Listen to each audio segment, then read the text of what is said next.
The landscape of college athletics is shifting faster than ever before.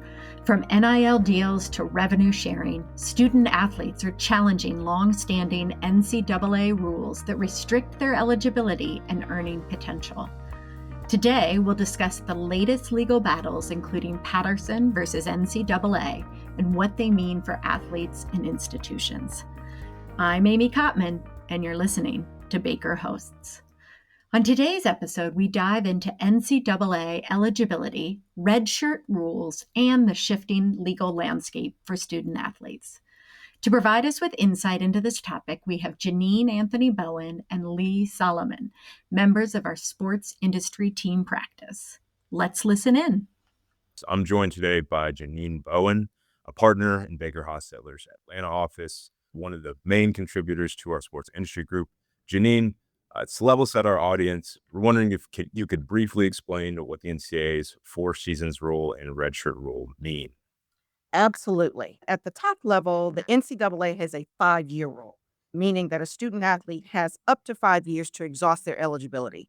Now, that rule has 2 subcomponents. The first is the 4-season rule, which says that a student athlete has 4 seasons max to compete in collegiate competition. And then there's the redshirt rule, which provides an additional year where the student athlete does not compete due to several potential reasons. A couple of them are academic unreadiness, athletic unreadiness, and injury being the most common. So an athlete has up to 5 years to complete 4 years of competition. And I would think that most of our listeners might be aware of this rule. You see it commonly in a sport like football, where an athlete might show up and might not be physically ready to compete on the field and needs a year. They might be injured, and the NCAA doesn't want to penalize them for not actually being able to go out and compete on the field. Similarly, you might show up and the academic rigors of college might be a lot for you to take on. What are some of the main arguments that student athletes are making in recent lawsuits like Patterson versus NCAA?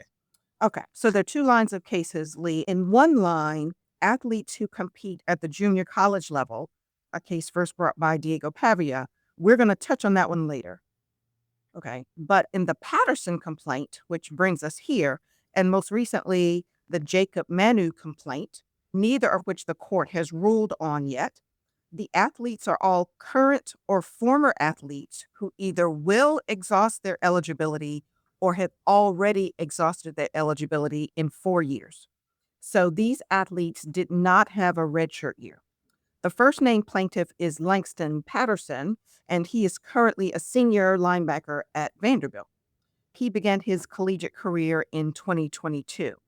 So these plaintiffs are arguing that, first, in light of the Alston case back in 2021, which essentially said that eligibility is commercial in nature, and second, the current era of payments to college athletes, that they're being deprived of the opportunity to maximize their earnings with their name, image, and likeness, which we call NIL, because they're not entitled to that 5th year of participation. Now, they're not challenging the 5-year rule itself, but those 2 subcomponents, the 4 seasons and rule and the redshirt rule. The complaint alleges that the 4-season rule punishes athletes who are higher achieving earlier in their careers, and it rewards those who choose to redshirt and are able to monetize their 5th year in a way that athletes who excel out of the gate are not. So they argue that the 4-season rule and redshirt rule are arbitrary, and that these plaintiffs say that they are being directly harmed by these rules in violation of antitrust principles. But in plain English, right, the Patterson plaintiffs are saying that they're being punished financially because they're showing up ready to compete as freshmen. And in their view, that's anti-competitive. So they are looking for, among other things, a permanent injunction against the 4-season rule so that all athletes would be entitled to 5 years of competition and not 4. So for folks who are old heads, you might be scratching your heads at this because it wasn't that long ago when playing 4 years beginning as a freshman was considered a good thing. But that was before NIL, transfer portal, and now rev share. But we'll talk a little bit more about that later. Yeah, for many of us, we always thought of college competition as showing up, wanting to get on the field right away, wanting to be a contributor right away. And this was in an era where there wasn't any earning potential for college athletes. And now we're seeing such a stark change in the way that athletes are being compensated that rev share, NIL, the transfer portal are all having this drastic effect on the way that we think about eligibility. So, can you give us a little bit of an explanation on how the recent changes, like NIL, like the House settlement, are impacting these legal challenges? Yeah, absolutely. So let's take these in turn. First, NIL. So we know that once athletes were able to monetize their own NIL, as opposed to some unaffiliated third party doing it, it completely shifted the dynamic of college sports. Athletic boosters and others saw this as a way to gain advantage both for their institutions competitively and as an advantage in recruiting athletes.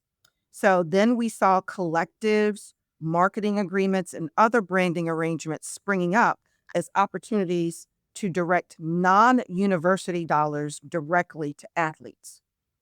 Now, with the House settlement, which went into effect in July of this year, that provided that NCAA member institutions could directly compensate student athletes up to 20% of athletic department revenue, which in year one was set at a cap of 20.5 million. And so this is commonly known as the rev share. But this isn't a level playing field, right? D1 athletes, Division 1 athletes are in two buckets, really three buckets, but two primarily. There's the FBS, okay, which is the football bowl series schools. Think those schools that, are generally competing for the college football playoff, roughly 70 of those schools. And they can provide the most financial opportunity for athletes. But some mid-tier FBS schools and virtually all of the FCS schools, football championship series schools, okay, and other D1 schools, they don't have nearly the financial wherewithal to come anywhere close to providing $20.5 million in payments to athletes. Now, the ripest opportunity for financial gain for student athletes is obviously while they are still registered in school and participating as student athletes. So, the fifth year now takes on a financial component that it did not have before. So these two aspects, NIL and rev share, along with the transfer portal, have completely changed the dynamic for student athletes. And just adding on to what you're saying, I believe the Patterson plaintiffs spoke about the fact that an athlete's athletic potential and earning potential are often seen at their highest in their last year of eligibility. The older you are, the better athletes you are, and also the longer you spend in college, maybe the more name recognition you have. Now, they point to several exceptions in this complaint that the NCAA has made in the past when it comes to its eligibility rules.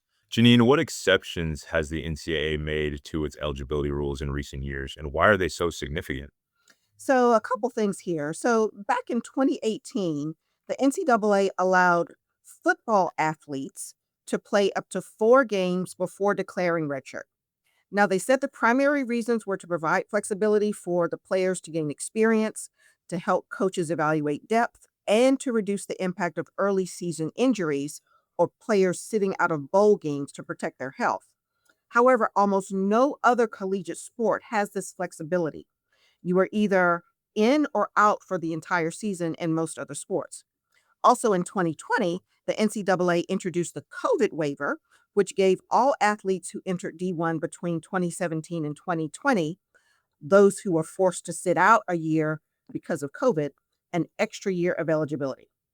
And then in 2023, the NCAA voluntarily removed the rule requiring student athletes to sit out a season after transferring. So each of these, along with the already existing waivers, the medical waiver, the hardship waiver, these gave the Patterson plaintiffs the ability to argue that the 4-season rule and redshirt rule were arbitrary and were not aligned with any reasonable pro-competitive rationale. And briefly, while we're here, we should mention the JUCO line of cases as well, particularly Diego Pavia's case and his line of cases that followed. Absolutely. So Diego Pavia is the current quarterback at Vanderbilt, and he argued that his first 2 years of collegiate play, which were at the junior college level at a non-NCAA school, should not count against his NCAA eligibility because that's where the NIL opportunity is the greatest. So he argued that he should be entitled to 5 full years of potential eligibility when he transferred to an NCAA school. The rule prior to that had been that an athlete had 5 total years of collegiate playing time, regardless of where that play occurred. The court agreed with Pavia, and so they enjoined the application of the rule. So JUCO athletes can come into NCAA play with 5 fresh years of eligibility. Now, this injunction has been extended by the courts such that no time spent in JUCO counts against the NCAA eligibility clock, regardless of when it occurs. So, for example, if an athlete starts off in an NCAA D1 program, then moves down to JUCO for whatever reason, then comes back to a D1 institution, they are still entitled to 5 full years, even if those years are not consecutive at the D1 level.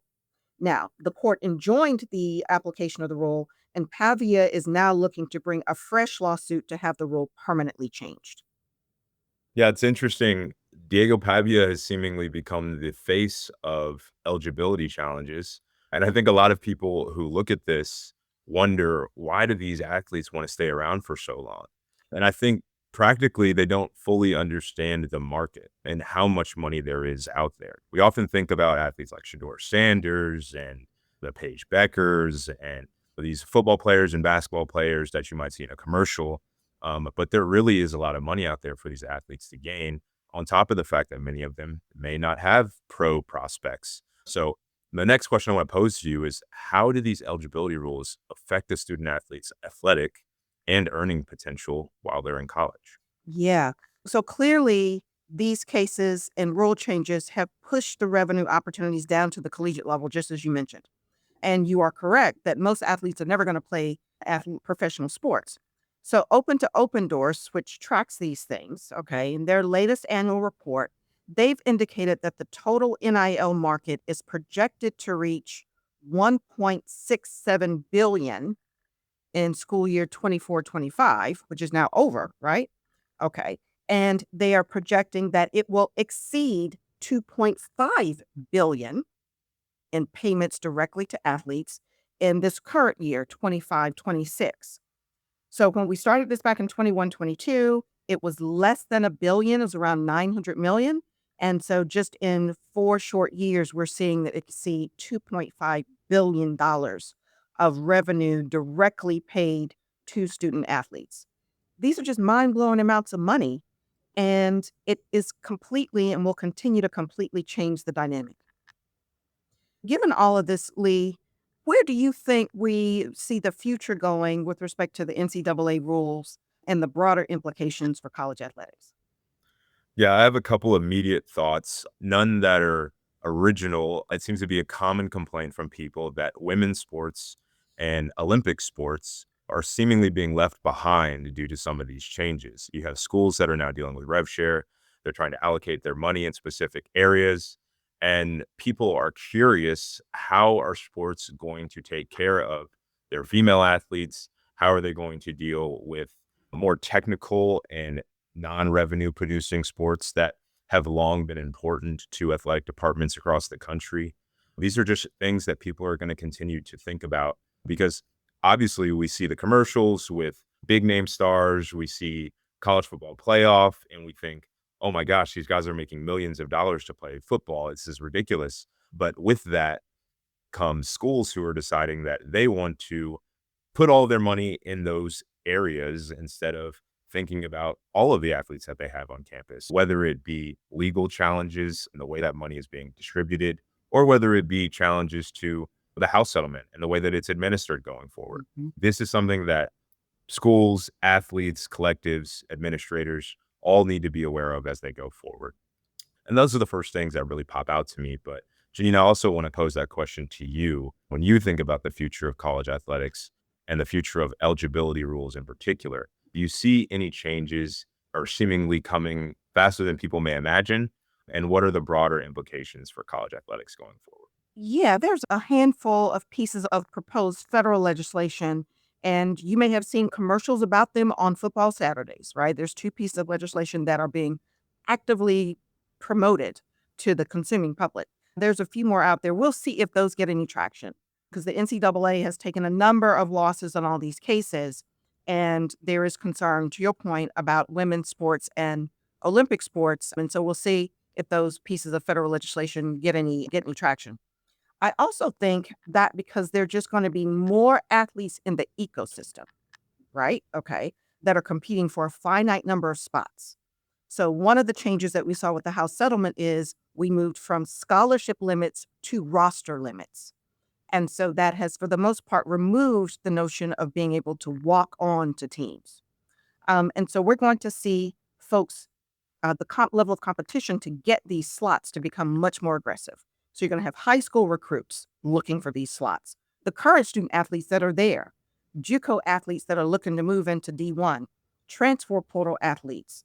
All these folks are going to be fighting for these limited number of slots. So it's going to become even more intense. And also, finally, as these eligibility rules continue to change, the 4-year athlete is going to become less and less of the norm. We're going to see 6, 7, and 8-year athletes, college athletes, playing college ball in the near future in growing numbers. And so that's no longer going to be the exception. That's going to become more of the rule. Janine, you're absolutely right. The landscape is changing very fast, and Baker Hostetler continues to monitor these issues, and we promise to continue to be a voice in this space for those who are interested. So I want to thank you for your time. Thank you for your explanations. And to our listeners, we hope that you find your way back here next time. Thank you. Absolutely. Thanks. Thank you, Janine and Lee. If you have any questions for Janine or Lee, their contact information is in the show notes. As always, thanks for listening to Baker Hosts. Comments heard on Baker Hosts are for informational purposes and should not be construed as legal advice regarding any specific facts or circumstances. Listeners should not act upon the information provided on Baker Hosts without first consulting with a lawyer directly. The opinions expressed on Baker Hosts are those of participants appearing on the program and do not necessarily reflect those of the firm. For more information about our practices and experience, please visit bakerlaw.com.